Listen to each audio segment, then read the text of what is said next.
Gagawa ako ng Japanese siomai kasi marami akong natirang nori sheet nung bagong taon. Nung gumawa ako ng baked sushi. Ito sahog. Siyempre giniling kalahating kilo. Crab stick, frozen. Tapos sibuyas na mura, carrot, magic sarap, isang itlog, pamintang durog at harina.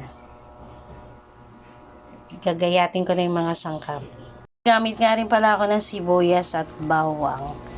Yan, chinap ko na ng konti kasi gagamit ako ng meat grinder para maganda ang pagkakahiwa. Saka oyster sauce, sesame oil.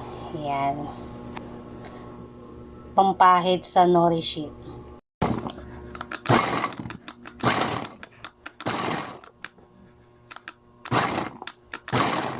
Grinder ko na yung mga sangkap na gulay, yung carrot.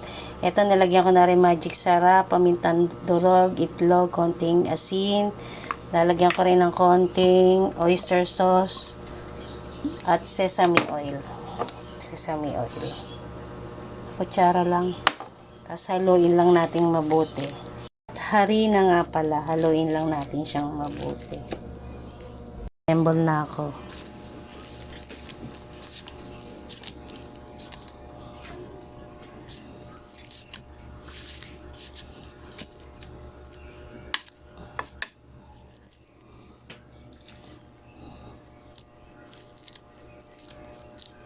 Assemble na ako.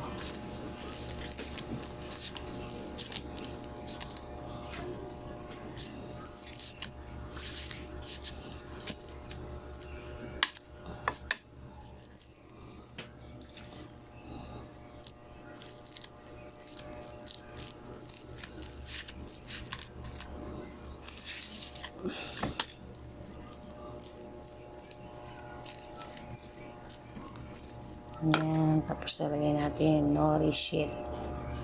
Ay, nori sheet. Yung crab stick.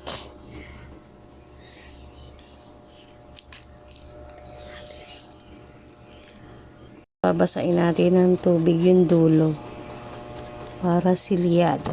Ayan, yan lahat ang nagawa ko. Yung iba dyan walang kasi ko na, lalagay ko na sa fridge. Bukas ko pa lulutuin. Bukas ko pa i-steam. Ko na tong kailangan sa gitna.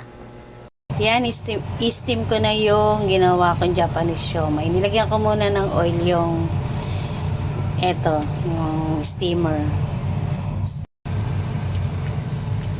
Yan, luto na. Sarap nga, tinikman ko na.